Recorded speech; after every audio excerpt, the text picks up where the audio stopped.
Welcome to Remember64, where this week you've got a friend in me.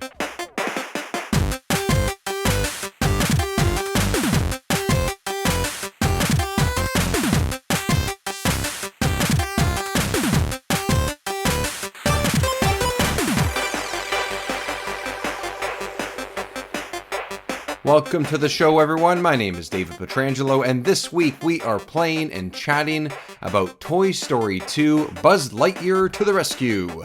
Momentarily, I'll be joined by Jiggylookback and Josh from the Still Loading podcast. We had a really awesome chat about this game. Plus, you get to hear me nerd out about Pixar and Toy Story. How fun! You can hear and see more of Remember64 on patreon.com/Remember64show, where you can get all of the content early and some extra content, including other games that I am playing away from the Nintendo 64. With a YouTube page that I keep adding things to, which you can always find at Remember64, the Patreon page will get all that content early. And also, if you are a patron and you use Spotify, you will be able to get the audio feed of the episodes early on that feed itself if you subscribe for as little as $1 a month at patreon.com/Remember64show. Okay, let's bust out the history books, everyone. I'm learning. We're heading back to November of 1999. Toy Story 2, Buzz Lightyear to the Rescue may have been a game that you'd see on other platforms, including PC, PlayStation, and Dreamcast. There was even a version on Macs. Largely, it is the same game, except for a couple of minor differences that we will discuss in a few moments, mostly around some videos and music. Like this clip, for example, that was left out of the N64 version due to technical limitations on the cartridge. It is the level clear screen on the disc-based platforms.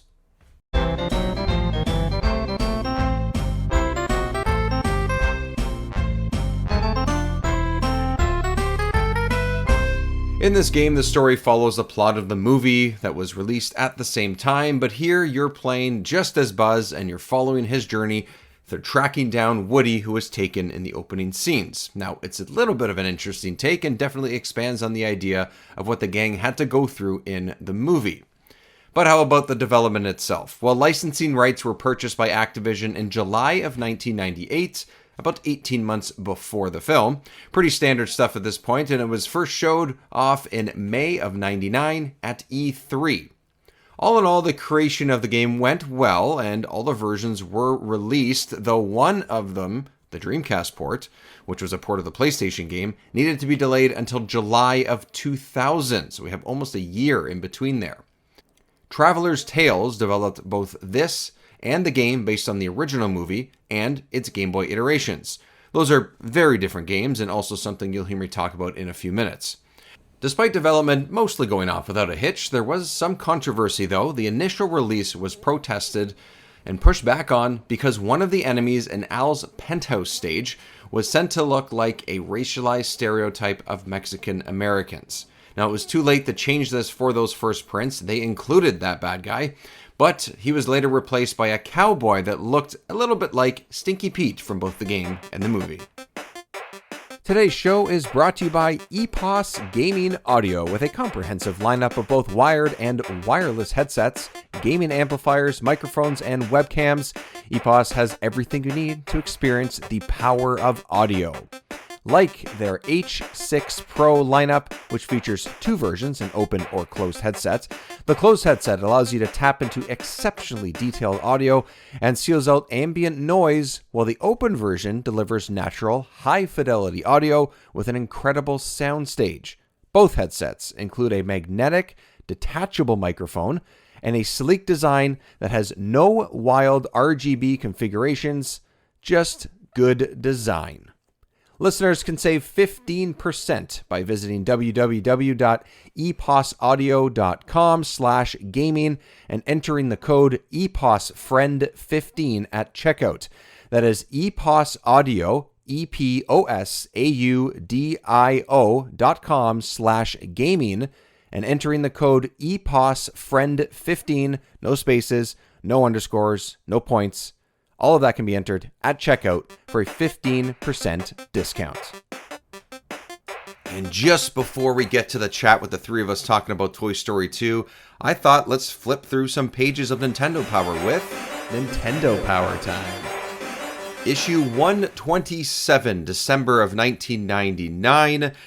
The cover is WrestleMania 2000. If you are a wrestling fan, you'll notice Mankind on the front with Socko. What we have here is you flip through the pages and Toy Story 2, Buzz Lightyear to the rescue. They have items listed. They have some of the overview of what the first few levels will be. The interesting part of it, I think, actually the most interesting part of this little preview and this little sort of tips and tricks is that they have an overhead view, sort of like a colored blueprint of all the different areas within the first few stages and where you can find a lot of the collectibles and things that you would have to search for otherwise. So it's actually pretty extensive. I really, really enjoy that part of it. So definitely worth looking at. I always pull these up in the Internet Archive, but I thought that was an interesting way of showing the game. And just quickly, I want to take a little peek and see what the most wanted games and things were at this time, December of 1999, November, December. The list here is 10 things. I'll mention just a few of them. One of them is Pokemon Stadium. That's number 1. We have Donkey Kong 64 at 4, Jet Force Gemini at 5, and at 6 is Dolphin. And if anyone doesn't remember what the Dolphin was at this time or doesn't know what it was, this was the code name given to the GameCube. So this is the early days and years of the GameCube's speculation, what it would be. It's really cool to have this in here, and it's cool that they included it in Nintendo Power. Sure, it's a little bit of a advertisement, I guess you could say, but sitting number 6 in December of 99 in this issue, 127, Dolphin on people's minds already. Where's that little sweetheart? Come here! Let him give you a kiss! Wouldn't it be cool to be Buzz Lightyear? Now you can be Buzz in the new Toy Story 2 video game. Use lasers and whirling torso spins to save the day. Jump, swing and somersault through the air with a special rocket jet and moonspring boots. There you are!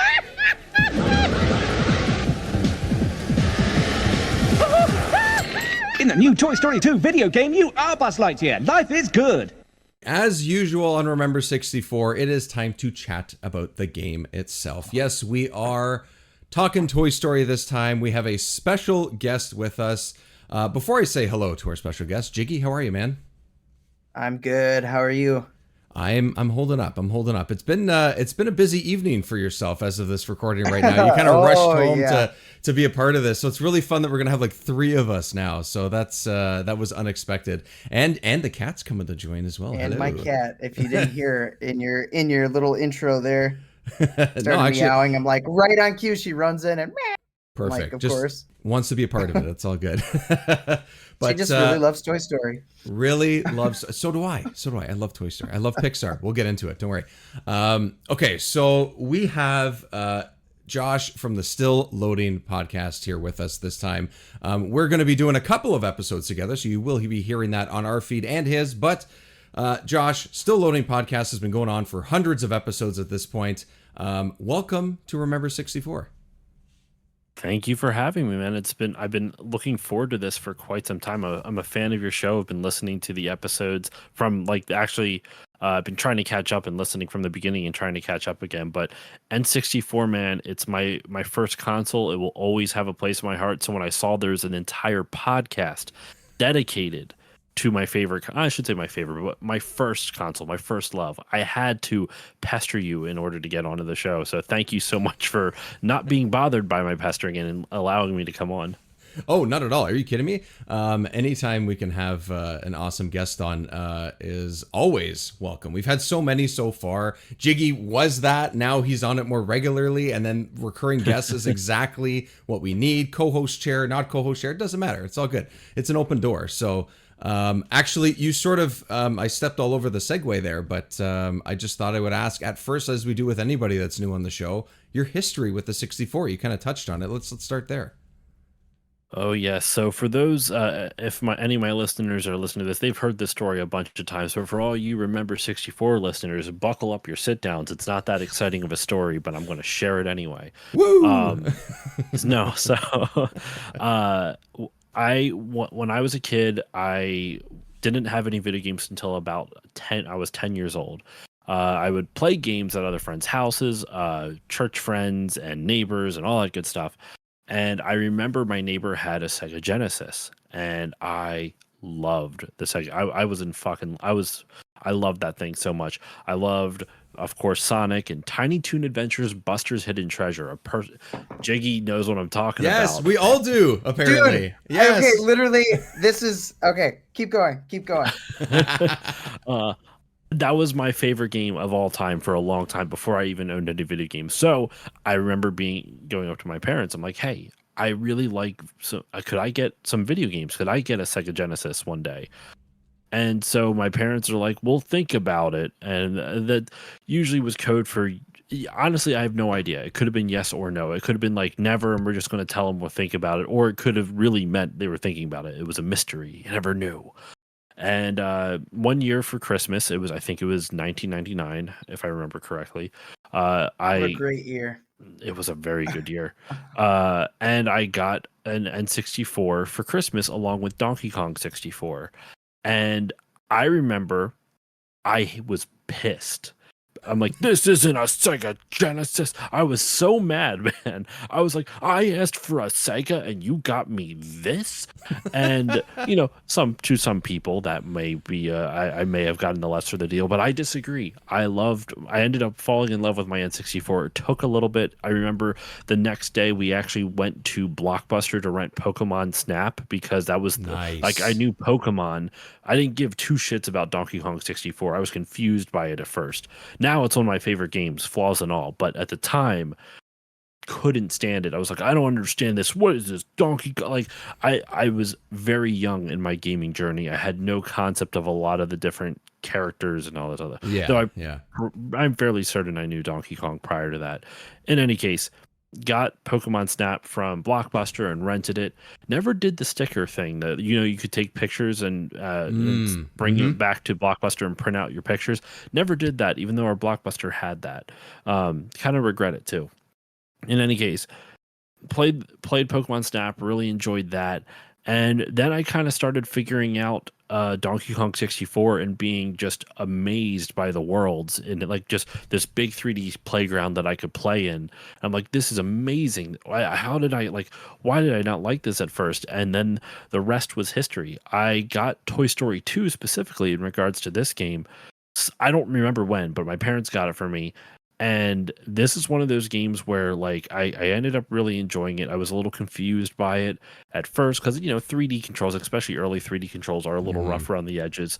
I actually think comparatively, this is not the worst that I've played. In retrospect, 100%. It's no Mario 64 or Banjo-Kazooie in terms of controls and feel for the N64, but comparatively to other 3D platformers on the system, controls aren't too bad from frame rate issues, but overall the controls aren't too bad. And I remember this game, I would play it, and we didn't have a rumble pack, so we couldn't save unless it had a battery backup. We could not save any of our games. And I remember getting really far into the game and we had to go to church, and I'm like, crap. Back when I didn't swear. Crap. Gosh dang it. Gosh dang it, Mom. Oh, darn. Oh, darn. Oh, Gee shucks. Willikers, Mama. Can I stay? Jeez freaking criminy. Jiminy Jillikers. Gee Willikers, Mom. But no, so I'm like, well, can I just leave my system on? And my mom was like, sure. So I left it on for like a 3-hour, like, because I grew up pretty religious, and so we went to church service was like an hour long, and my mom is a talker. I guess that's why I became a podcaster. I get it from her. And we were there for like 3 hours, it seemed like. And he came back on, and my 64 felt red hot, but it was still going. I'm like, I'm alive. And then I think I actually ended up beating it that day. Wow. For the first time. So I've really enjoyed this game. And so when we were trying to figure out a topic for this, and you're like, what's some of your favorite 64 games? I'm like, I got one that I don't think many people are going to want to talk about, because who thinks of a licensed game? It's Toy Story 2, but like this one, and specifically Toy Story 2 Buzz Lightyear to the Rescue. But I love this game, and I think it's kind of this term gets thrown out a little bit too often, but I think it's a bit of a hidden gem on the N64. Yeah, I mean, I think it must be, because there's no way I played this game, despite being a massive Pixar fan, like massive, and to this day, like they are some of my favorite movies. Like a lot of people will have these nostalgic and choked up sort of memories for, you know, classic animated Disney movies and stuff. And I have that a little bit. I grew up with Lion King and all those types of movies around that time. But there's something about Pixar and Toy Story specifically that does that for me. So I'm surprised I never played this game. But you say there's people that may be, you know, no one thinks of this game, it's a hidden gem, but we have someone else on the show that might beg to differ. Jiggy, you have some damn good love for this game, I think, right? Am I speaking for you? I love this game. It's great. And it's definitely one of the I just want to say that first off, like, I love your story of your history with video games, because it sounded near identical to mine. My friend had a Sega Genesis. I went over, played Sonic. Tiny Toons I did play. I love that game. So I have never heard anyone bring that game up. Like, low key that good game Mario was 3 amazing. clone. Yeah, it was awesome. And I played that, and Golden Axe was the other one. But like, I also wanted a Sega Genesis. Like, that's what I wanted. And my parents got me an N64 with Donkey Kong. And I do not regret it, because I love Donkey Kong. Same deal. But I was like, okay. Like, I was happy to get it, but I was like, this isn't Sonic. Willikers, ma. But I don't know when I got Toy Story 2, just to bring it back. I was definitely a kid, but I mean, I don't remember. But I remember really enjoying it and being surprised, because I did have the Game Boy game. So that was actually Toy Story 2 on Game Boy was the first game I got for my Game Boy. And that side scrolling, I remember it vividly, and it's the only Game Boy game that got melted in the sun because I left it in the car, and that's when I learned a valuable lesson about plastic as a child. That if you leave it in a hot sun, it will melt. And so I do have it to this day, and it still works. It's just like the top. Oh, really? It's like, I thought maybe you meant like over. it like literally just like melted into goo or something like that. Dude, the Game Boy only the top of Operation it. Desert Storm. Like, you think it's gonna die from the sun? Hell no, it survived bombs. That thing's indestructible. Yeah. Right. I remember reading a thing, and like, I don't know if it was a Nintendo Power or a Game Informer. It was some magazine. I remember reading that they found a Game Boy that somebody had like lost, and it was outside, and it had been like in the weather. It had been run over by like a lawnmower and like all these things, and it was like destroyed, but it still worked. Like, they could put batteries in, and they could turn it on, and they could play it. And they're like, it's incredible, nuts, man. Yeah, it's like the proto Nokia phone from like the mid 2000s. You know, they're the unstoppable. Bar. Unstoppable. You could build a wall with that thing, and it'd be able to, you could probably use that as support beams for your house. Definitely. It's probably a stronger foundation than what they use now. Yeah, probably. Yeah. So you guys played this growing up, and I didn't. I actually posted, tweeted, I don't know what the heck the messages in social media are anymore, that I was playing the Game Boy version of Toy Story 2 as well, because I finished the 64 one, and I had a little bit of time to kill. I'm like, I have a version of this on my little Ambernick emulation device. I'm gonna give it a shot. I didn't really enjoy it, but no, it's not that great. It's not good. It's so also very confusing, which it really shouldn't be, because it should be like, it's a side-scrolling platformer. How hard should, not how hard, but how confused? Like, it shouldn't be that hard to make it not confusing, is what I'm trying to say. Yeah. Exactly. Yeah. The jumping doesn't feel good for some reason. What it is. Yeah, when you bump into Slinky or Rex or whatever, it takes off your health. I thought they were your friends. I don't understand. So like little things like that, I'm like, okay. I spent like an hour playing, and I got through a few levels. I was like, that's fine. But playing this 64, I'm playing Toy Story 2, was pretty fun. I I overall had a really good time with it. I was surprised. I thought this was going to be one of those rough around the edges type things. A lot of the time with licensed stuff, that's what it is. That's the history of games like that.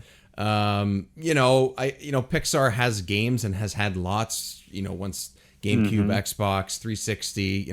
That generation, of course, in the early 2000s, I think was just loaded with that, everything tied in. Bugs Life, there's a game for 64 we'll get to eventually, but there's a bunch of Cars games, all these things that I have some experience with, but mostly just like watching younger cousins or friends' kids play them back in the day, or things like that. I'm like, none of this appeals to me whatsoever. And I don't know that, other than a couple screenshots, I ever really saw this game. I just assumed, honestly, that it was the same as the original Toy Story, which I think I played on, I don't know what I played it on, but it's a 2D platformer. I remember playing it on Genesis, and fucking Woody's like you take his like string to like that's onto things, and it's fucking impossible to like actually aim correctly, so you always just fall and lose all your progress. I love that game for nostalgic reasons, but playing it again, it is borderline impossible to do.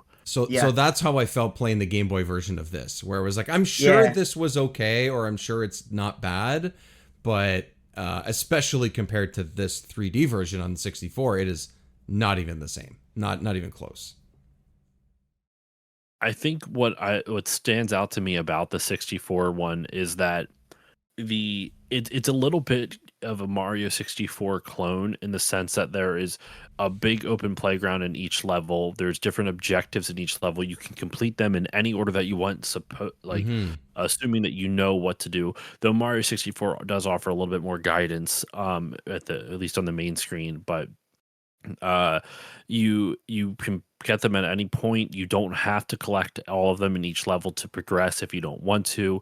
There are some gatekeeping, like skill check moments with the bosses every 3 levels. Now in my replay for this, I didn't get to completely rebeat it. I beat the slime boss. I got up to the slime boss, which is pretty, I think a little more than halfway through the game ish, somewhere around there. Yeah, something like that. Because after that is Al's toy barn. But what I like though is that there's just so much variety in like the way, like I feel like each level is just so creative with how they lay it out. It could have done something. It's one of those examples of a licensed property that takes liberties with its source material, but does it well. Not every licensed game does that. Like in the second level. So the first level is exploring Andy's house to get out of it, so that way you can rescue Woody. Yeah. The second level is exploring Andy's neighborhood. That's not really seen in the movie at all. Like you just kind of go from point A to point B pretty quickly. There's not a whole lot of that, but the game kind of takes this logical progression of like, well, if you're Buzz trying to traverse across the neighborhood to get to Woody, wherever Woody may be at, what path would he have to take? And so that's what kind of this game is. And what I like about it is the level select screen is like this really cool, like Etch-a-Sketch, like 3D Etch-a-Sketch design. Yes. And as you progress to each level, it like pans to a new spot, and you're following along almost in the story of Andy's neighborhood, from his house to his neighborhood to, I believe the third level is where you fight the plane, and then is the boss check, and then you have the construction yard, then you have an alleyway, then you fight the slime, and then you finally make it to Al's toy barn. And it's I just like how there's like this, what could have just been like this like cohesive level structure turns out to be really well structured, and also visually really interesting. That Etch-a-Sketch thing is fucking awesome. Yeah, it is. That's cool. It is. Yeah. So I'm currently, like, this lined up so perfectly, like unintentionally, but on my YouTube channel, I'm currently I do a series called Analyzing Everything, where I like look at every aspect of a game. I'm looking at the graphics, the music, the sound effects, everything. And that I'm currently playing through Toy Story 2. So it just lined up with this podcast, and I'm just like, that Etch-a-Sketch menu is so creative. Yeah. It's so unique, and it's one of the best level select menus of any game I've ever seen, because it's just so, and it's interesting because it's a license from Hasbro, right? Because there's that weird Disney, Pixar, Hasbro toys connection, and like some of the characters in the game are actual like Hasbro toys and things like that. Mm-hmm. So just that connection and the liberty to use the actual like Etch-a-Sketch, like I think it's a one-off. I think it's the only time you're ever going to see that kind of a menu, and it was so unique and just really cool. Yeah, it's a great way because with such a large cast of characters in Toy Story, like it's that Bug's Life, like especially a lot of these. I mean, most Pixar movies are kind of like that, especially like Cars and things like that later on. If you make a game or another TV show or something another medium outside of the movie, you want to kind of bring these characters in any way you can. Rex is used as sort of like a hint guy or whatever. Mm-hmm. Okay, wait. We just need to say how annoying he is. Yeah. He's in love. Like you're like, oh my gosh. Doesn't stop. The He whole doesn't stop. time. Yeah. If you're in his proximity, he will not shut the fuck up. It's all this screaming, Buzz, over here, Buzz. I love him though. I love Rex. I like Rex because he's this endearing character, but he can go die in a ditch in this game. I can't. He doesn't shut up. He doesn't stop. I like all the other characters do that too. It's not just him, but his voice, his voice stands out above the din of. Yes, it does. It really compared does. to everything else. Yeah, feel it. And like the Etch-a-Sketch character, isn't he just called Etch in the movie? I can't remember if they even name him offhand. But another name, Sketch. I'm just kidding. I have no idea. Yeah, but that's the way they chose to bring that character into the game, and I think that is, like you guys both said, is insanely creative because he could be the hint guy. You could bump into him, and it could just be text on an Etch-a-Sketch that says turn left, turn right, go up the tree, whatever it is, right? But instead they decided to do this really unique take of the way things look. And like, it's just a menu, like it's really just a way to choose point A to point B sort of idea. And like, that's, I don't know. It's little things like that where a couple years into the console's life cycle, they could kind of push a little bit more and come up with other ideas because now they've had the console in their hands for a couple of years. Now they knew that this game was coming. They knew it was going to be timed with the movie, which came out in the same year. Like, let's do something more extra with it. Yeah, sure. Rex repeats his lines over and over and over. I'm sure there's like this invisible fence where like once you cross that line, he's just going to keep talking. You're There's hear a him. trigger. Yeah, exactly. Right. But the audio stuff that annoyed me the most wasn't Rex, although you guys are correct. That is there. It was the fact that most, if not all, of what Buzz says is from the first movie. And because he's running around saying things like, I'm Buzz Lightyear, which, yes, he is, but he's not Buzz Lightyear anymore in the second movie. He's just Buzz. He doesn't think he's a toy anymore. You know what I mean? Like, I'm simultaneously impressed you recognize it and simultaneously sad that it's like, wow, that is like, and I mean this as a compliment, sincerely, sir. It is the nerdiest criticism I've heard of a game in quite some time, and I'm kind of here for it. So please continue. No, I mean that's really what it is, and I think part of it is that they didn't want to maybe they couldn't or they weren't allowed to get the lines while they were making the game, and that's that's probably true. Yeah, it's probably what it is. But I'm running around trying to save Woody, which Buzz wouldn't necessarily have done early in the story of the first one.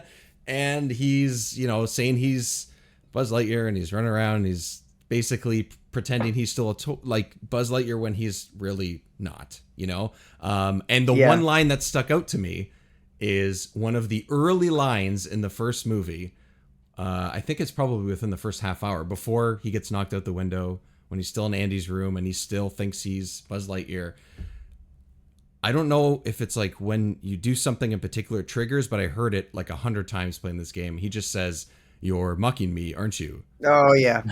Which is a classic line, and I like the delivery, and it sounds good in the game. Like the sound and the voiceover and stuff in the game is pretty good, I think. But that's from the first movie. That's from when he is a different person. And it bugged the shit out of me. I thought you were going a completely different direction with that. Okay. Because just to get back to the comment about not having a controller pack. Oh yeah. Well, if you do and you navigate to the load screen menu and you load it in, the sound effect they use, and I'm just gonna recreate it for it. They took like a sound bite and Buzz is just going, and that's it. And I'm what? It's his pushing sound when he's pushing the box in the game. It's the sound that he makes. I was so startled by that when I first played it. Because like I said, I didn't have a rumble pack as a kid. I have one now. So when I was playing it on my system and I was saving, and you hear that, I'm like, why is it doing that to me? I don't want to hear Buzz vomit every time I try to pick a different load. Why would they choose that? Like, why would they choose that of all things? Like somebody was just like, this is funny. That's all I can figure. Or it's all they had, and it was like the smallest sound file that they had, and they had to add it maybe. in. Maybe it's something technical like that. The N64 was limited with a lot of that type of stuff. Like the PlayStation version of this had full FMV cutscenes versus the N64 could not. They had to do like title cards and stuff like that, which is still effective, but obviously it's not as cool as like FMV cutscenes. But you were mentioning when you mentioned before about Buzz's obnoxious lines. I think something that we should bring up is Buzz's moveset, like the abilities that he has. Yeah. He has obviously a jump and a double jump, and he has his laser, which is a really fun thing.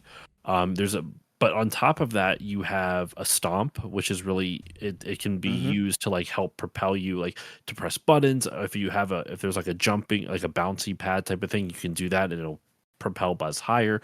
There's also like a wing spin, which I found completely useless personally. I was never able to. Really? No, I could never get the timing down. Did you find it useful, Jiggy? Yes. Not so fully charged, totally useless. But when you just tap the down C button, which is the button you use to engage it's like a little twist motion. Yeah. It works really well on enemies that get up close and personal, and those particular robots that are in the sky that fly at you, not the ones that shoot lasers, but like they're like the little helicopter guys, like they're in the first level. They like come charging at you, sort of. Yeah. Yes. And if you just tap the down button, and I would do like a jump out of that, and that would kill him in one shot. And it was just so, I don't know. I found it really satisfying, and I didn't have an issue with the timing, but I will say that fully charged, that move is virtually useless. In fact, it might be detrimental, because if you have it fully charged, basically you do like a Tasmanian devil spin, and then after that spin, Buzz goes, whoa, and then he gets dizzy for a second, and you basically are vulnerable for like a solid not 30 seconds, that would be insane. A solid like 2 seconds. Which is a lot, which is just too much, right? Yeah. Like I get it shouldn't be a thing. Yeah, like it adds personality. That's fine. I get it. It's sort of supposed to be kind of funny or whatever. But make it. Just do the sound effect. Just do that. You do also get, obviously, you can charge up the laser as well, and then there's a laser power up you can get, which is there's a limited quantity of it that you can only get so many shots later on, but. That's really fun because that's essentially the same power as I think your fully charged up shot. Yeah, because like one laser is really strong. So that's the other thing. It's like it's rapid fire. Yeah, it's rapid fire. So I thought that's what it was. I thought it was rapid fire, but you can still charge it up. So I was just tapping the button really fast. I was like, "Woo, this is awesome!" And it worked great. But you can charge it up, and it's even stronger when you charge it up too. And then you see the level, the meter kind of go down. I thought it was like unlimited, powerful, rapid fire. That's what I thought it was. And I did that for several levels. And then by because accident, it's generous. It's very hard to run out of that. Yeah. It is. And they have like just going into it, they have a good variety, I think, of general power-ups. Yeah. Which make gameplay super interesting, because in addition to the green super laser, you have like gravity boots that lets you kind of like slowly glide. You have like a force shield, which is like Buzz's belt in the movie, I guess. Yeah. My personal favorite, the rocket skates, or whatever. Yep. Those are dope. And then you also get the grappling hook, and you get like discs that you can shoot discs that kind of home in on enemies. Oh yeah. And those honestly I find not very helpful because they're hard to, even though they home in on an enemy, you could shoot like 10 of them and only 3 hit. So I'm not really understanding why it was doing that. It seems to be a power up, a specific weapon that's only used for specific enemy types and bosses. You need it for the boss at the top of the construction yard. Yeah, the jackhammer. The jackhammer, yep. And then there's an enemy in the alleys and gullies level which has a shield that pops up. And so every time you shoot at it, it doesn't really do anything because he just blocks it. But if you use the disc, it'll hit the shield, bounce off, and go around and hit him from behind. Yeah. So can I tell you something funny? It's more useful for specific enemies, but yes, what do you got? Use the spin attack. God damn it. Fucking game. You don't have to use that power up. You just go at spin attack, bypasses their shield and hurts them. Oh, see, I did the disc thing because I got out of the habit of using the spin as much. I'm kind of.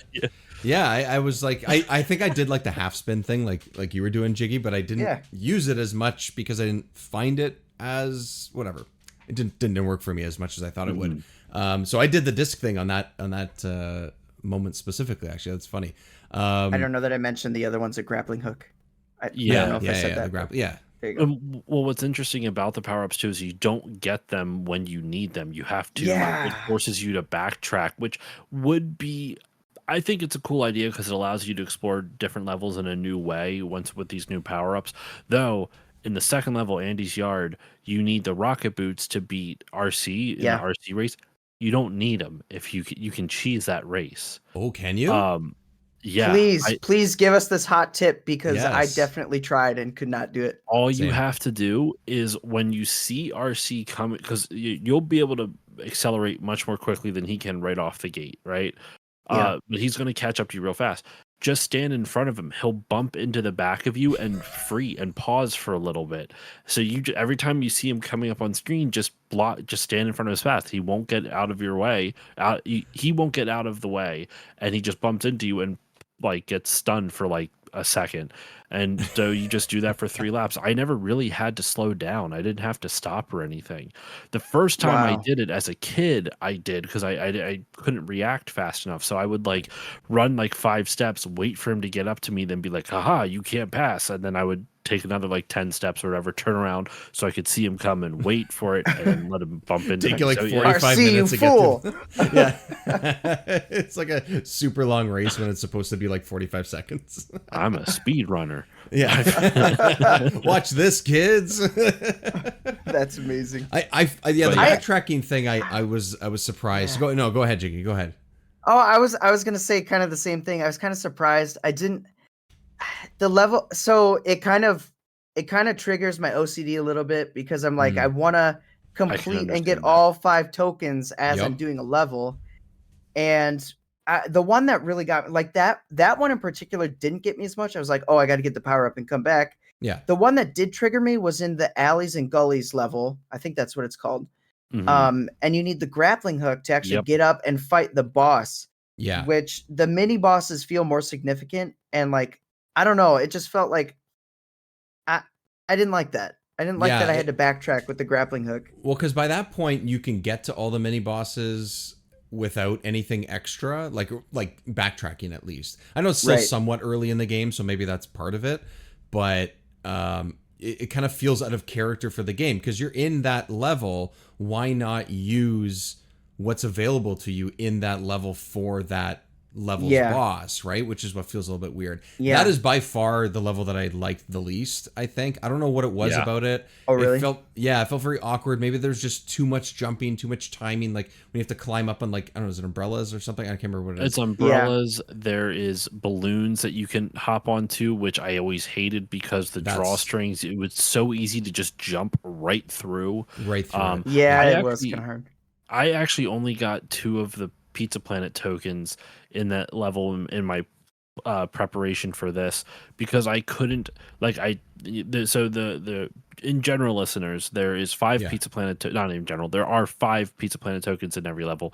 There are generally a handful of challenges that kind of repeat or rhyme, I guess is a better way to put it in some of them. So you always give Ham 50 coins and then you get a Pizza Planet token. That's always one of them. However, there's always like a collect 5 of this random thing in order to get another one. In this level specifically, the alleys and gullies, it's 5 rubber duckies. Right. And I couldn't find all of them. There's actually a good one hidden in like this like puddle off the side of the road where it's like there's like road work being done, and it's just like a 3-foot deep like swimming pool of mud that that one I remember as a kid gave me trouble because I couldn't find it for ages. Now I remember where it's at, but it has those orange barriers. So as a kid I'm like, oh, I can't go in there. There's orange barriers. There's construction there. I can't go there. Mom and Dad said that's dangerous. What's cool about that is just you're totally right. They're like kind of reskins of the same mission. Right. But what's cool about that is that they're kind of themed for every level. So alleys and gullies, because it's raining and there's water everywhere, rubber duckies.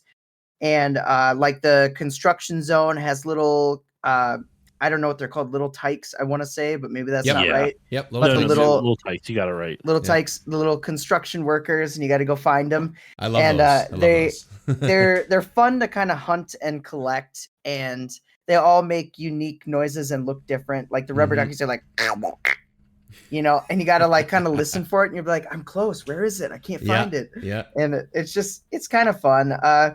I would say, are there any of those that you guys particularly disliked, like those kind of missions? Because I can tell you that anytime Slinky showed up and was like, hey, Buzz, I need you to collect these wrenches in 5 seconds and bring them back to me. And I was like, I hate these missions. Like, they're really small. They take like 2 seconds to beat. I'm like, we could have done something like more creative. And then alternatively, I really like the unique missions that were like kind of level one-offs. One I particularly liked and I remembered a lot was in the construction site. You could mix paint. You could use your stomp to like squish paint out, and then you had to mix certain colors and then like lay them out. And I don't know why I found it satisfying with like the sound effects and like just watching the sludge come down and just and change colors. It was cool. Yeah, that one. But I really like the construction stage specifically. I thought a lot of the early ones, aside from the alleys one, the early ones were pretty good. I did like the toy barn. Al's toy barn was kind of fun. But yeah, the paint one's kind of fun too because it's simple. Like we, as adults, we understand what color goes with what or whatever. But as a kid, I have a feeling that like, it's there to be like, hey kids, this color and this color makes this color. Like you do that a few times and it's sort of that's how things work. I'm like, okay, that's cool. I can accept that. It's simple, but I can accept that. I like that kind of thing. But at least, like you said, at least they're themed. They're different. The Slinky stuff didn't bother me because those are in like so many games. Yes, it kind of feels like filler, I guess. Unfortunately, where it's like we need. It just feels lazy. I don't know. It is a little bit. You know what?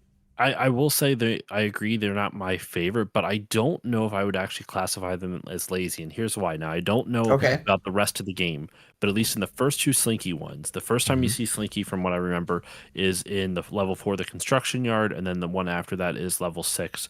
Not level 6, sorry, the very next level 5, alleys and gullies. It tests you on different 3D platforming skills. In the 4th one, it's all sand. It's the quicksand. So how can you traverse an area without so you have to basically just have to jump a whole bunch. It's a really simple skill, but it's teaching you like, okay, there's this type of ground that you can't stand on. I don't even know if you die if you sink too far into it. I don't think you do. I don't know. I did it in one shot, so I have no idea. Slow. Yeah.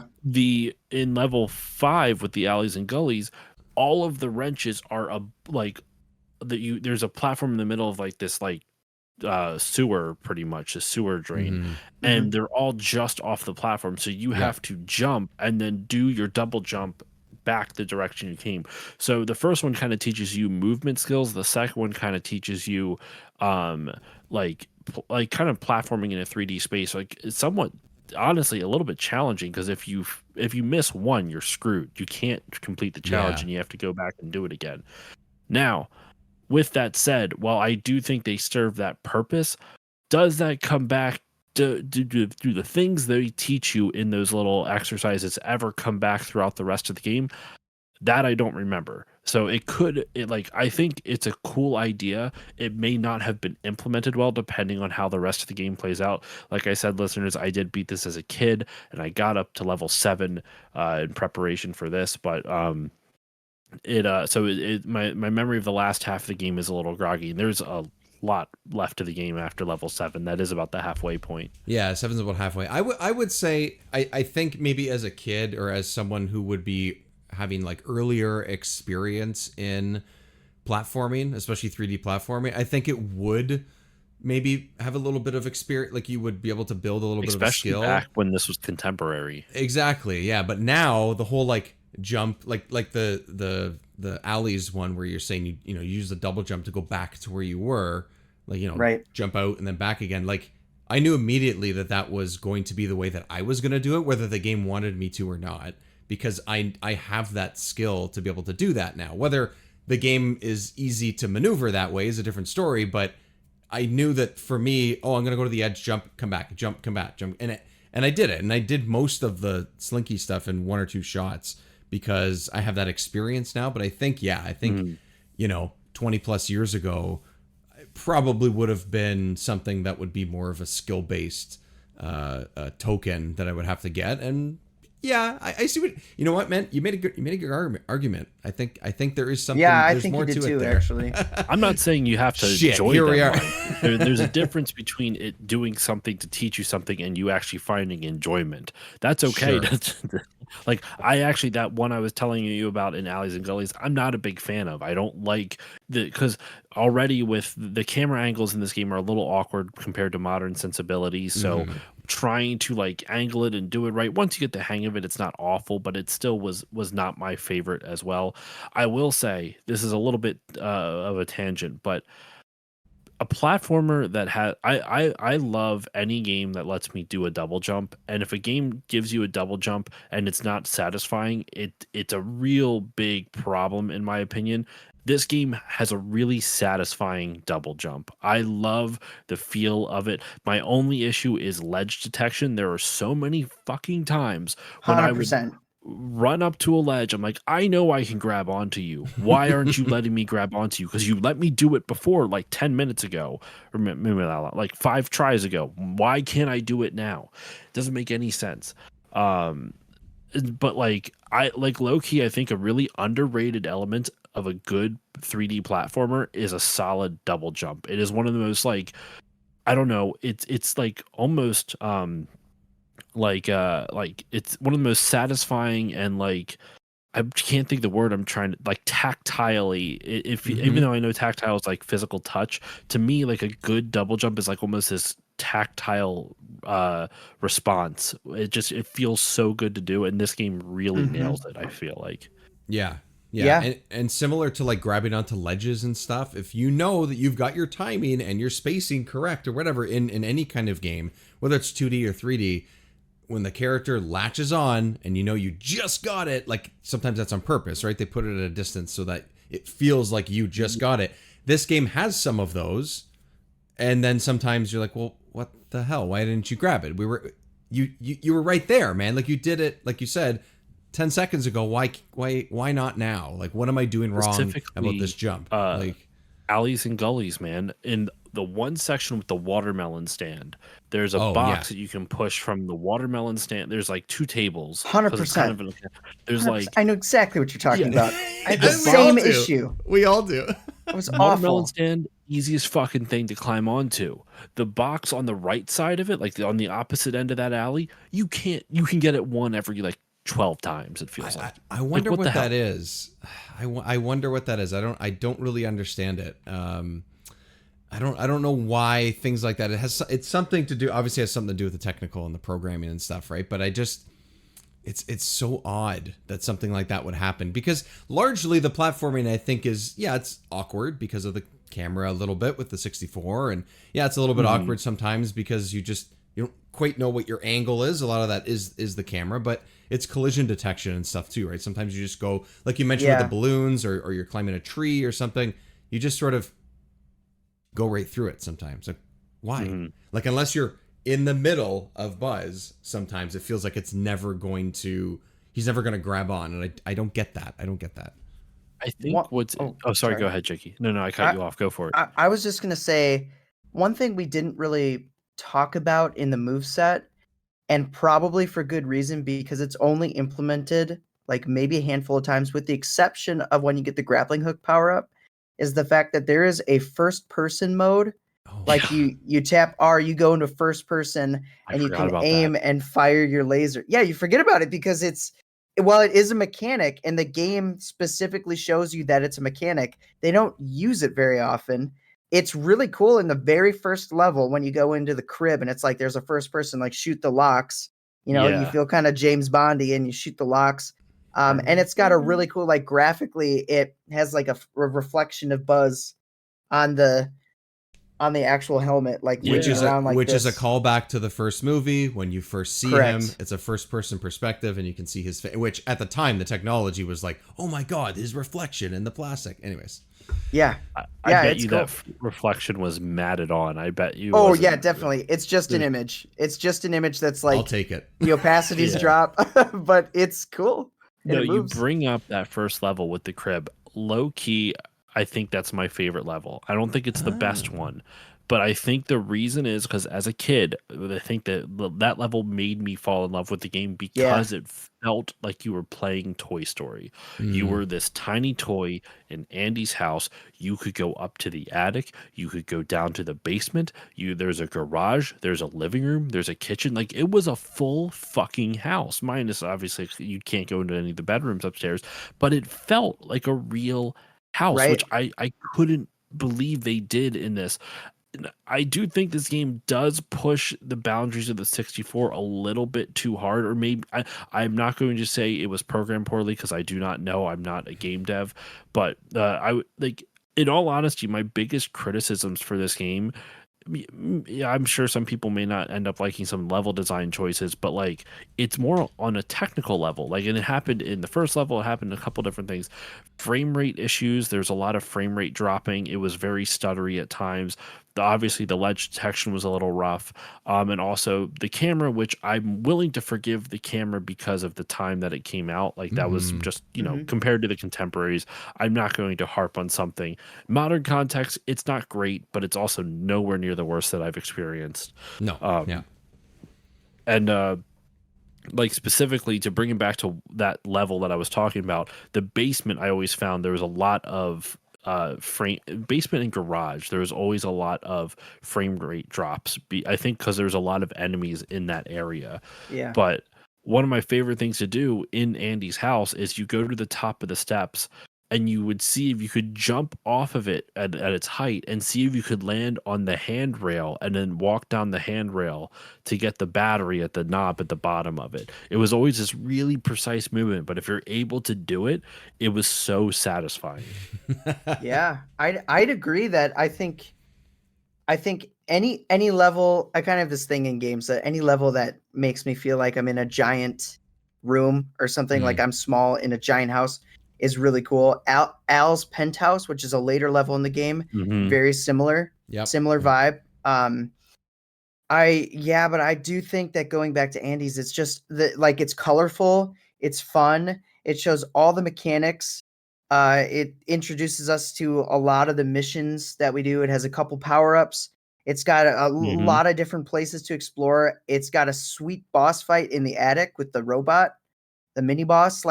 I'm looking at the mini bosses, and that one is definitely one of the top tier mini bosses in my opinion. I also really enjoyed, I guess actually this one isn't a mini boss. This is actually a full boss, but the slime boss in the alleys and gullies is That's a cool mechanic. Probably my favorite boss of the game, just because he grows, you shoot him as fast as possible, he shrinks down, and then once he gets small enough, he goes in his trash can and then comes out even bigger, and you're like, oh, let's do it, rinse and repeat. But it's so satisfying. And then they give you a power up at the end, like a courtesy power up, and then you just lay it on him, just with the laser. It's just, they knew what they were doing. It was awesome. my only criticism of that boss fight is that it's not well broadcast what you need to do, because when you shoot him, he doesn't Right. flinch. There's no sound effect like it's hitting him, and he doesn't like flash. He does visually get smaller, but if you only shoot once or twice, you don't see it very well. It's Right. very hard to distinctly see it.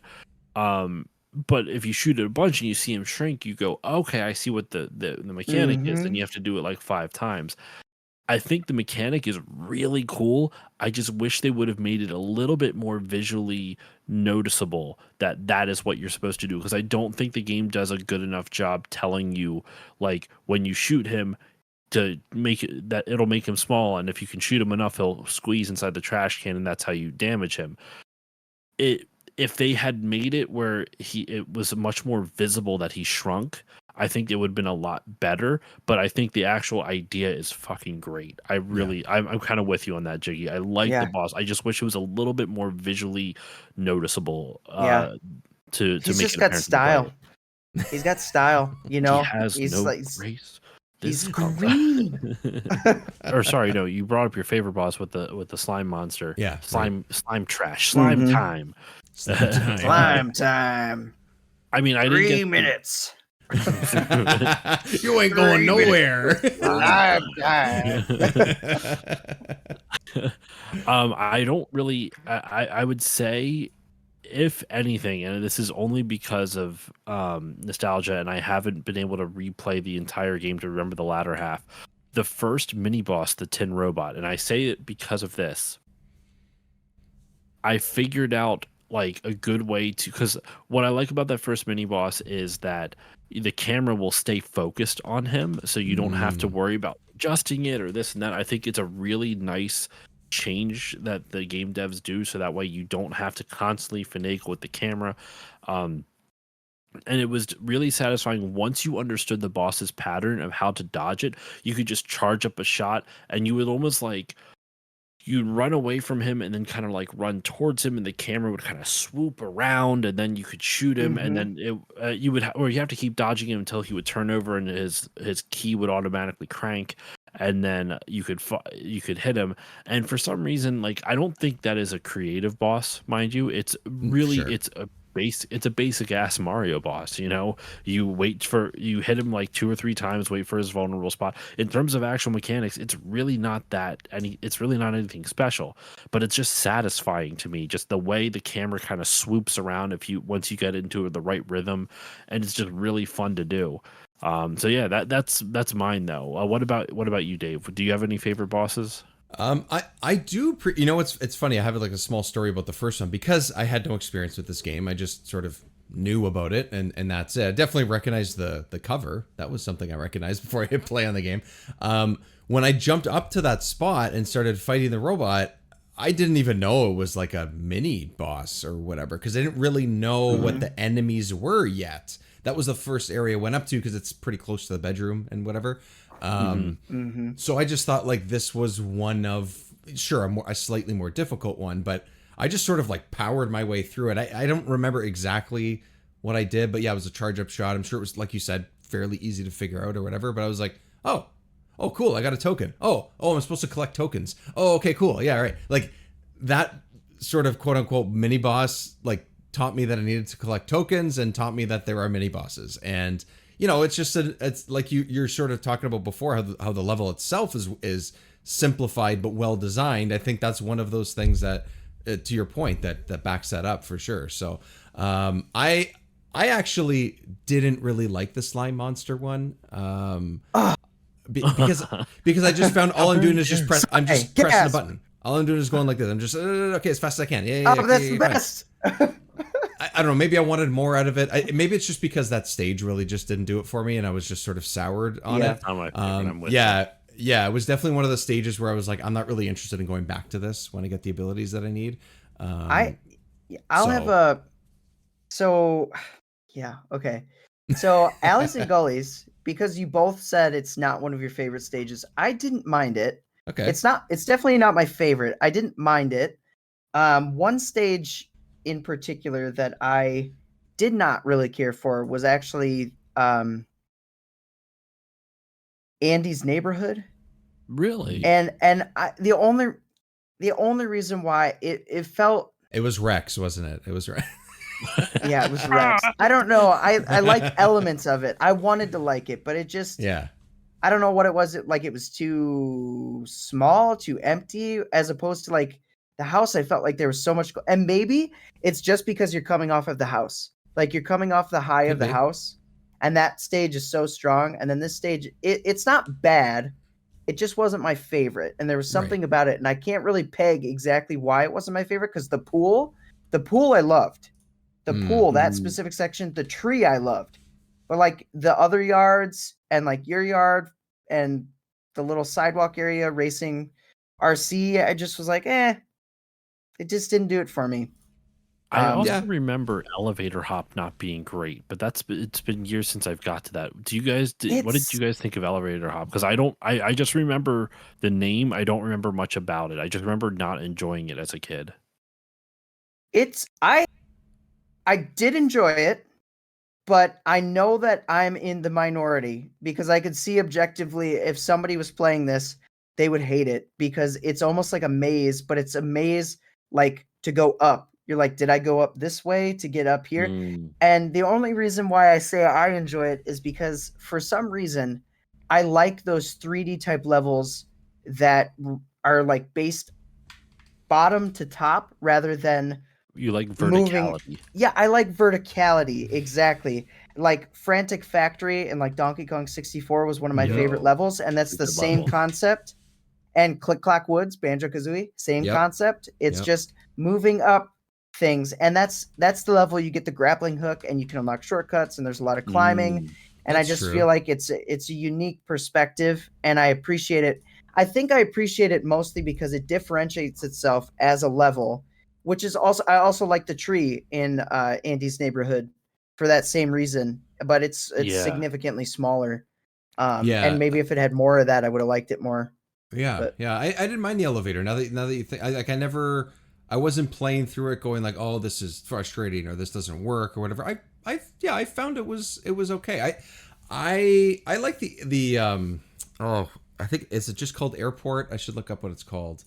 There's tarmac trouble. There's airport infiltration. Where you face what's his face? Stinky Pete. Yeah, that one. Yeah, Stinky Pete. So like, yeah. I guess that's why they call me Stinky Pete. The outtakes at the end of Toy Story 2. The fake outtakes are amazing. I love those outtakes. Yeah, my favorite one. Monsters Inc. stacks up tall. Yeah. My favorite one from I think it's from Toy Story 2. Yeah, I'm pretty sure is Barbie when she's like saying bye to everybody. She's like, bye everybody, bye, and then she sort of like trails off eventually and goes, are they gone?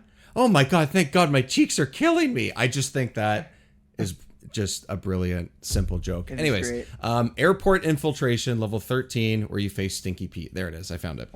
I liked it. It has, the moving tracks and things like that as well. Like those little things. Yeah, it's still simple-ish.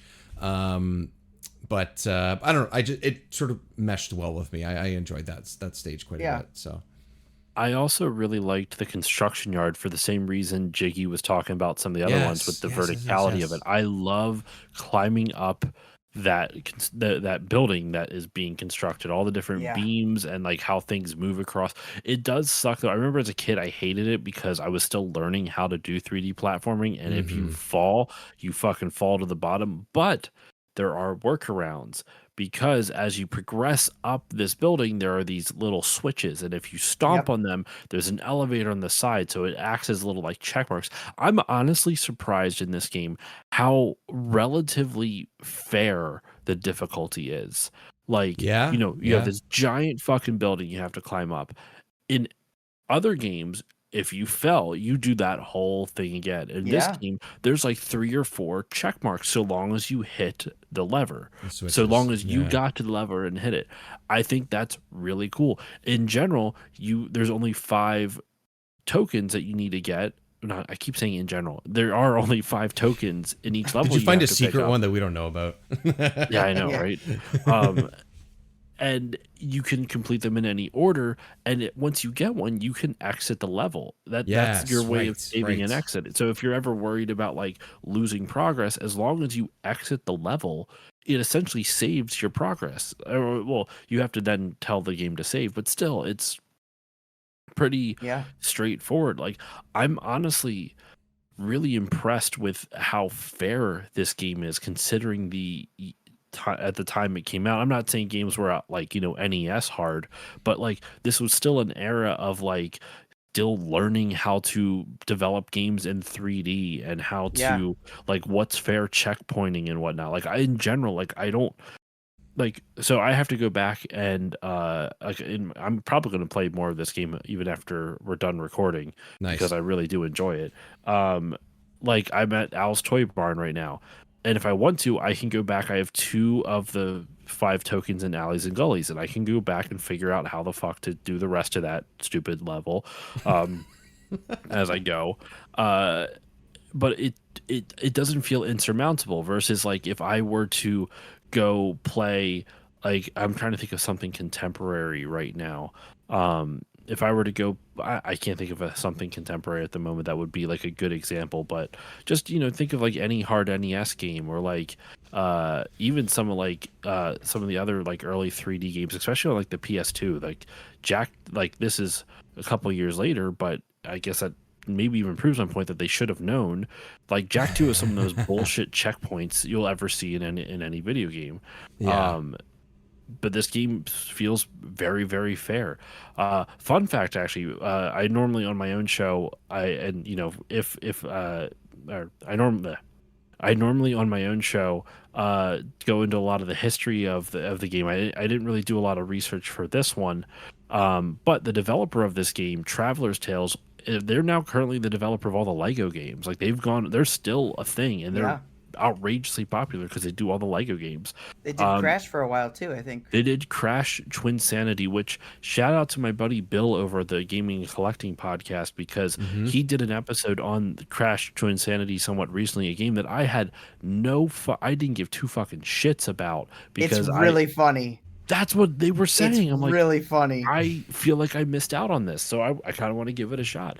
And Traveler's Tales developed that as well, so it's kind of cool to see their pedigree start this early. And in all honesty, this is a relatively easy game comparatively, which kind of makes sense for the direction they went with the Lego games, which are a lot more like casual, kid friendly. A lot more casual. Yeah, but you can see that there's pieces of this pieces.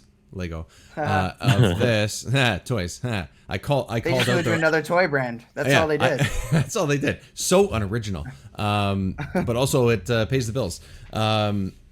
You can see that like there's elements early on of like of this to the early Lego games as well. Obviously, 15 years of doing Lego games and different iterations and stuff, they can make them huge. Like the Star Wars one, the most recent one, is massive.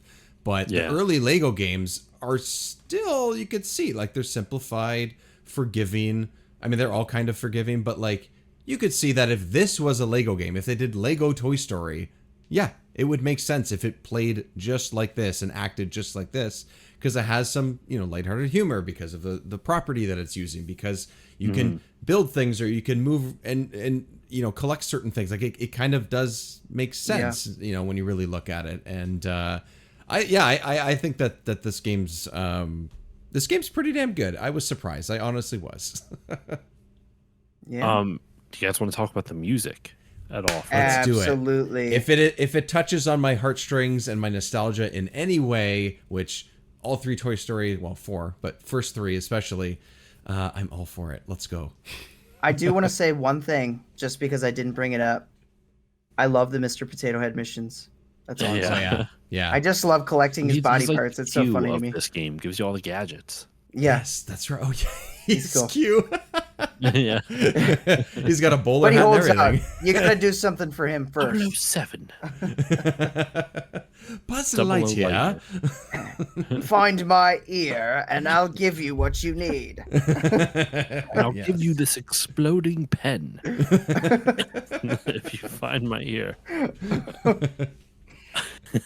Yeah, did you have a particular like song or stage or something that either you loved or didn't love? Or I just wanted to comment and say I didn't really enjoy the music from this game. Like, Okay. it's fine. It's the Toy Story music, but it's Mhm. just it's so repetitive, and it's like it doesn't mesh perfectly well with the sound effects all the time. And the sound effects are kind of obnoxious at times too. Like, I don't hate the sound design. Like, I don't think it's bad enough that it's like, oh my god, I can't do this. But I just don't think it's like anything to write home about. It's not a Yeah. standout. It's definitely not one of the standouts. Like, not even close. Yeah. Yeah. And that's the thing too. When I was looking up the differences between these games, because the 64 one was kind of like a port of, I think, either the Dreamcast or the PlayStation, and those, because they I guess PlayStation had discs, they were able to do more with the music, so they weren't as repetitive. They probably played more of the song, whereas this, I think it seemed like it was like chunks of like 40 seconds or 30 seconds. I mean, And then that's it just- usually what it is. That's because the N64 could only hold so much memory on their cartridges. Exactly. They had to they had to make, there was limitations. Yeah. Corners were cut. constantly. It's definitely a mid soundtrack, kind of all around. I will say there are a couple moments where I was listening to the soundtrack and I was like, this is kind of a little bop. Alleys and Gullies stuck into my head because it sounds very like big business, like jazzy, kind of like New York. Yeah, it is you know? jazzy. Yeah. It's got a kind of a cool vibe, but generally speaking, if you like the song "You've Got a Friend in Me," you'll probably like the soundtrack. You've got a because friend in this song. That's 90% of the sound in this game. It just constantly plays that song. Every menu, like every like slideshow or whatever before the game start or before the level for each starts. stage, Like yeah. it just keeps repeating that song on a loop. I'm fine So, with it. I yeah. love the little like you know, the lyrics in the song are great and everything, but the little sort of, you know, simplified. I just, man, my heart just like swells. My heart swells when I I hear do. that song. Like, it just, I do the I little was mouth at the- flute every podcast we do Oh. for whatever game. Yeah, please, yeah. I just realized that. Please get it. Yeah. It's please keep it going. I don't know what's next, but please keep it going. I did it for every line single one we've forever. done. I've done it at some point. I'm gonna start editing in the actual song over it so that it really meshes, and it'll just show how talented you truly are, sir. So it's all good. That's it. Perfect. For me with this game, this was one of the first games that I remember playing where I would play my own music and turn the game down so I could listen to my own music. And I yeah. don't mean that actually as a criticism of it, believe it or not, because I did this even with games I like the soundtrack Yeah. for. Yeah, It was yeah. just one of those ones where, and it was just one of the ones where like I would end up doing it. Now I have a very distinct memory. This is gonna date this, like, not this episode, but this is gonna make me sound old as fuck. I would listen to, at the time, the hot new album that was out was NSYNC's No Strings Attached, baby. Yes, it was. Oh gosh. I loved that album when I was younger. And no lie, still pretty, there's some bops on that. I'm not gonna lie. All There's right, some good all right. songs on there. Yeah. But I don't really listen to it anymore, but I loved Sure you it. don't. Sure. Yeah. No, that's fine. Yeah. Yeah. Uh-huh. Yeah. Yeah. Well, no worries. there's a song on there called "Just Got Paid" or "Friday Night" or something like that, and for some Just Got reason, I would listen to it on the construction yard level a lot. I have very distinct memories of exploring that freaking rafters in the building, and you just hear "Just Got Paid Friday night, party up and feeling right," or whatever See, it is. so you had that. If it was me and I had this game, it would probably be, I think one of the Blink albums came out in '99, and probably Eminem. That's probably what I was listening. Definitely, I was like, you know, I probably shouldn't have had those albums because I was just going to be a teenager at that point, so it was probably just a little too young. So whoever bought them for me, that's probably what I was listening to with my headphones and my Discman. But yeah, it's not necessarily, it doesn't actually, you're right, it doesn't really say that like the game sounds terrible or anything, right? Like, I do think that there's something to that where, sure, it's, you know, you're playing your own thing over it, but that's okay. You know, it doesn't mean that the game's not good. It's games too. If you just like, if you've heard the soundtrack a whole bunch of times and you're in the mood for, or specifically, like I know some people listen to it in RPGs for when they're grinding levels and stuff like that. Like, you know, I've been like doing that. it. You said you didn't date the episode, but I'm going to date this episode currently because in 2023 I'm playing a crap ton of Diablo 4, and I've gotten into listening to podcasts or music while playing Diablo 4 because I've done the story. I'm doing grinding afterwards, similar to like you were just saying with RPGs, and I'm fine with it. It's okay. Like I have the visual cues. I don't really need the sound cues in that game, and if you can get away with it, you get away with it. So what? You're having a good time playing the game anyways. It's not like I dislike either of these games, but I see what you mean. Now, I have a question for you. Have you covered The World Is Not Enough yet on this show? We have not. I love that game. I have not played it. If you have me on for that, I have another story of me listening to music over the game, which is a little amusing, which I will save. Even if you don't have me on, I'll send you an audio clip of it for you to play, just so you can have the story on. It's that good. All right, amazing. I'm not. I'm lower your expectations. No, it's that good. I said it. It's that good. Yeah. And since we all gave songs or whatever that we were listening to, let's see. I don't know exactly how old I was, but Aaron Carter, the album that had "I Want Candy" on it, definitely was. Boom, ba-doom, ba-doom, ba-doom, Oh man, I feel so old. God damn. Not Eminem for sure. My mom would not let me listen to that. I grew up in a very conservative Christian household. I did as well. We were not allowed. There was hesitation for us playing Pokemon because there was evolution. The Pokemon evolved. You can't. Dude, oh my gosh, we have the same life story because I remember watching an episode of the Pokemon anime, and my mom came in, and it was a specific episode where Bulbasaur was trying not to evolve, and they were like, "Why don't you want to evolve, Bulbasaur?" And my mom's like, "What?" and I had Pokemon Blue, and it was like my little like under the covers like play at night with my little Game Boy Warm light, like hiding it. You know, I still did it. She knew I did it, but there was no stopping the Pokemon machine of the late '90s. Oh no, man! Sorry, Mom. I love my, but not really. Both my parents and my mom to pieces, but she fell into that Christian propaganda fucking hardcore. Yeah. She, for years, thought Dungeons and Dragons summoned demons and Satan and all this other stuff. Oh yeah. And like when I started playing it with friends, she's like, "I don't know about that." I was like, she wasn't gonna stop me. I was an adult, but she still expressed concern about Had it. the questions. Like, there's no spells, Mom. What are you talking about? I gotta tell you this right on topic. My mother told me that Pikachu. She heard this on like Christian radio or something, but she told me that Pikachu in Japanese meant demon, and I was like, what?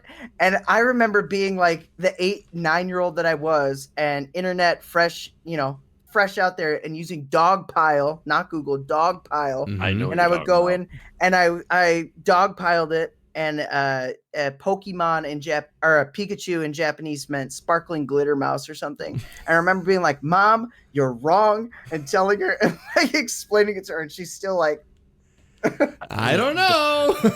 I'm not so sure about that. Wait, did you learn that? One final story.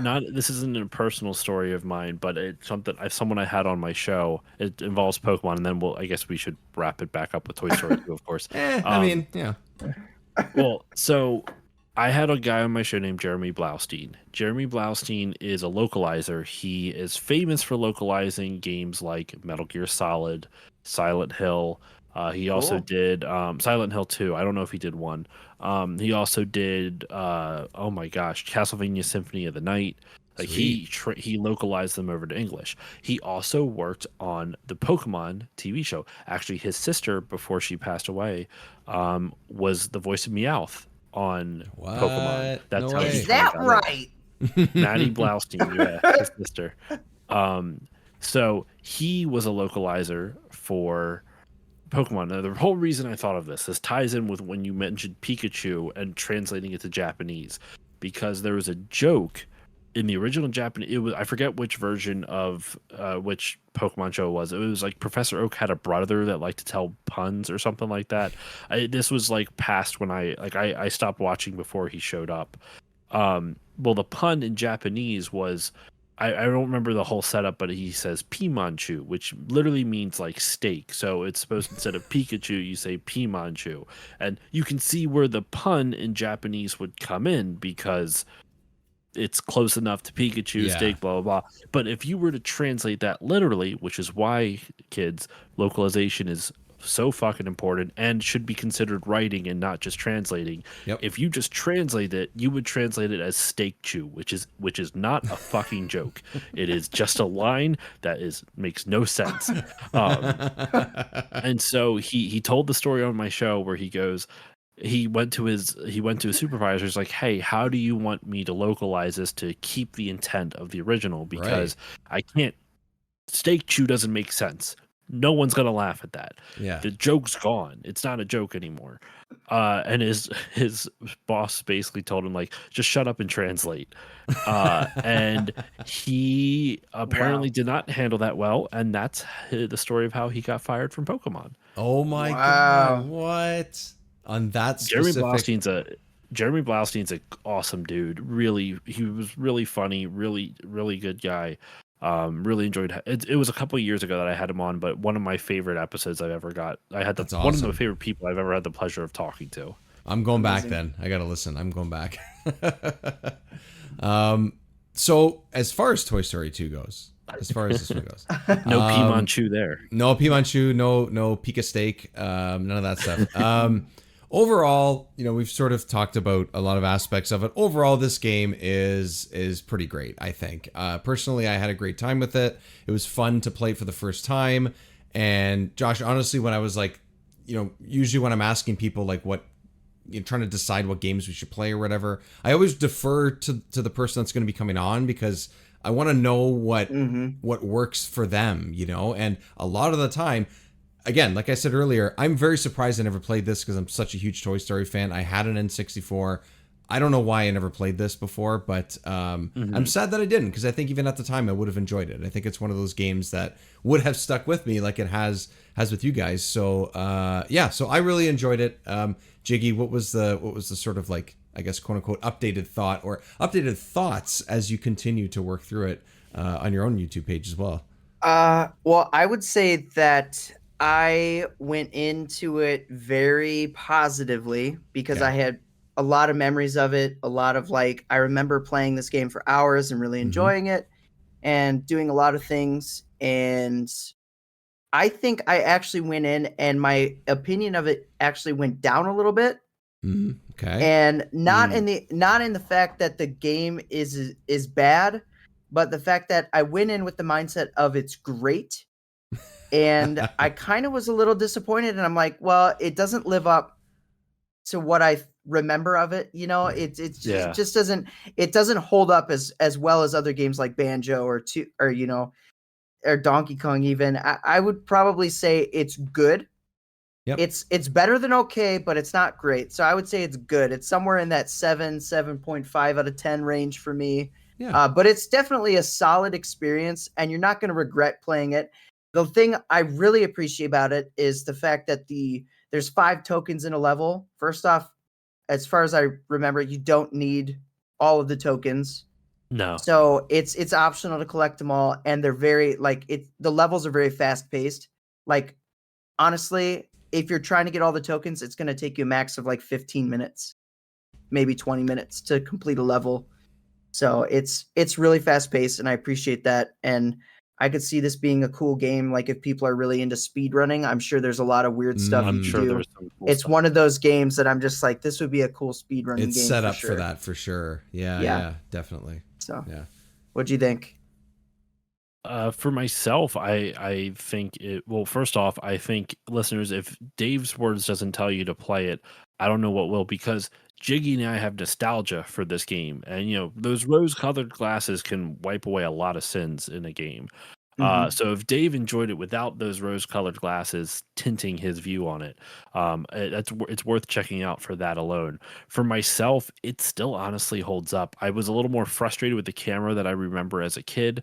I didn't remember all the frame rate issues that I experienced with it, but overall, I think what I like about it is that each area feels really well, at least from what I've played. Once again, I haven't finished rebeating the game, so some of the stuff is fuzzy, but it feels like each area is very purposeful. It doesn't feel like there's a whole lot of unnecessary empty areas that you don't need to go to. There's obviously empty areas within a room, but that feels more lived in. It doesn't feel like it's not like Jack and Daxter where you'll walk into a room and just be like, why is this here? There's no reason for this room to be here. And not trying to shit on Jack and Daxter, mind you, that's one of my favorite series, but it's that is actually a thing though in that series. They'll design a space and then put purpose into the space versus like Ratchet and Clank's model, they're competing 3D platformer at the time. They would design a purpose for the space and then to design the level around what their like ideas were. Which I think is which is my preferred. I enjoy that a little bit more. And with this, each level feels very purposeful. It's very fun. The verticality, once again, I think the verticality is one of the most satisfying things because I think I think ultimately, I'll conclude with this. The reason why this game still resonates with me 20 some odd years later is because when you look around a level, it feels like there's still hidden things to find in every level, no matter how many times you play it, because the levels are they're not massive, but they're tall. There's lots of different, and there's lower levels and upper levels and all this other stuff. And some of them are expansive, like Andy's yard or Andy's neighborhood, where there's like 4 or 5 different yards you can explore. And one of them has a giant tree that you can climb up, which once again, verticality. But it always feels like there's some new place that you have not been able to grab onto yet. Like when you first enter a level, you can see all the different places. Like, oh, I bet I could climb there. Oh, I bet I could climb there. You get into a level and you see possibilities within the mechanics that you've been taught so far. Yeah. And I think that excites me as a player, where it's like, I can see all the things I can do and I can't wait to do them. And I don't think a lot of games, and this isn't like a soapboxy type of thing, I just don't think a lot of games give me that same feeling. Like you don't get into a level and be like, look at, like, I can see all this cool stuff I can do if I can just figure out how to do it. They give it to you piecemeal versus just showing you, 4 or 5 things at a time and letting you kind of figure them out as you go along. So I think this game really holds up to me because it still kind of gives me that childlike sense of wonder, which is very hard to obtain as an adult.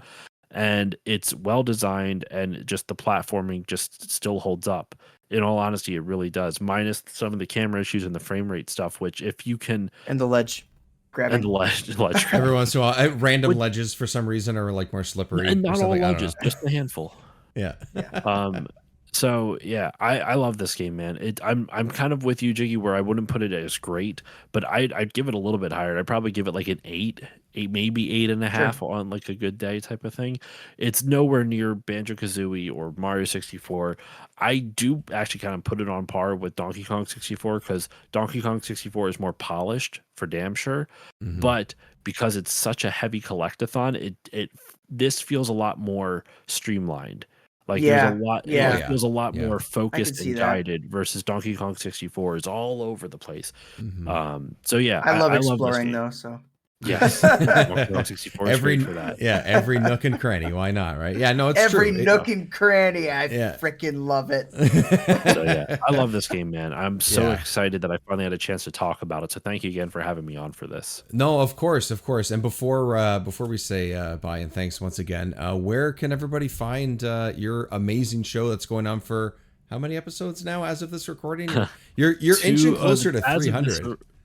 As of this recording, it's 277. Still Loading Podcast can be found on everywhere good podcasts are given away for free. Apple Podcasts, Spotify, Google Podcasts, all that good stuff. The episode that I was talking about, episode 277, is a big one. I'm actually going to be starting doing advertising push for it because it is the Final Fantasy Draft 2023 edition. It's what happens when you take Final Fantasy and combine it with fantasy sports and mash them together. And do not worry, listeners, you don't have to know a damn thing about fantasy sports to enjoy this. It is basically like if you look at everything in Final Fantasy, and I invite 4 amazing guests on. And if you so say someone drafts Cloud to put in their Final Fantasy, no one else can have Cloud in their Final Fantasy because he's taken off the board. Kind of like how fantasy sports work for, whatever sport you're doing. Drafts or whatever. Yeah. Yeah. So I did this once before in 2022. I'm bringing it back with 4 new guests, with new rules, with modified rules, I should say, with new player abilities, and all my listeners. I mean, the voting will probably be closed by the time this comes out, but just in case it isn't, I have a Google Doc, a Google form for everyone who listens to vote on who won the draft. Because all the guests pitch their Final Fantasy back to you once everything's been picked. Then they're going to take everything together and pitch it to you and see which one won the Final Fantasy Draft for 2023. Nice. So it's a lot of fun. I'm really happy with how the episode turned out. So I hope you all check that out, especially you Final Fantasy fans. Still Loading Podcast. You can find all those places at Still Loading Pod on almost all social media, except for YouTube is at Still Loading Podcast. And yeah, I'm on Twitch, Twitter, because I refuse to call it the other letter. Instagram, Threads, Blue Sky, all that good stuff. So you can find me all there. Amazing. All about the creativity, man. I love it. Gotta love the approach. And yeah, check it out, especially if you're a Final Fantasy fan. I have very little experience in Final Fantasy, but this is an awesome idea, so I'm hitting play for sure when that drops. So. Well, thank you everyone once again for making it this far into this episode of Remember64. Thank you for having our guests. We had Josh here from the Still Loading Podcast. Make sure you check out his amazing work. Does a lot of really great coverage, good interviews as well from people in the industry and other fellow podcasters and gamers. Great episodes and great content there. So Still Loading on your podcast feed. Jiggy, thanks for being here once again as well. And thank you, listener, for sticking with us through this episode and playing a little bit of Toy Story as we go. As always, just wanted to mention and plug the Patreon page, patreon.com/Remember64show. Some new stuff is being added to that, including the video version of these episodes as well. It will be up there early. Before any of the episodes drop, you'll have video and audio options. Also, if you check out our Spotify page, you can get the audio feed of all of the episodes early as well. You don't have to go to Patreon to get them. So that's a really cool added feature that we now have on our feed. So if you are a Spotify listener and user, you can get to Toy Story and GoldenEye and all these types of games that we've covered recently early on that direct feed, and you don't have to get it separately. So that's always pretty cool. As well, follow us on social media. Social media is a little bit all over the place these days, but most active probably on TikTok and Instagram, I would say, at Remember64 Show, as well as a YouTube channel, Remember64 on there as well, where you have some gameplay, some mini reviews on games that we've covered. And again, when the videos and the episodes release, you'll also see the video version of these episodes as we go forward. That'll do it for this episode of Remember64. We'll catch you next time on the podcast feed and online. Always feel free to reach out, Remember64show@gmail.com if you have any comments, questions, concerns, any of that fun stuff. And you want to talk about the show going forward, you can also find us on Discord. Myself and Jiggy are on Discord. Jiggylookback has his own Discord channel, and we have some feeds and channels on there as well for Remember64 if you are so inclined. Other than that, have fun gaming, everybody. We will see you soon.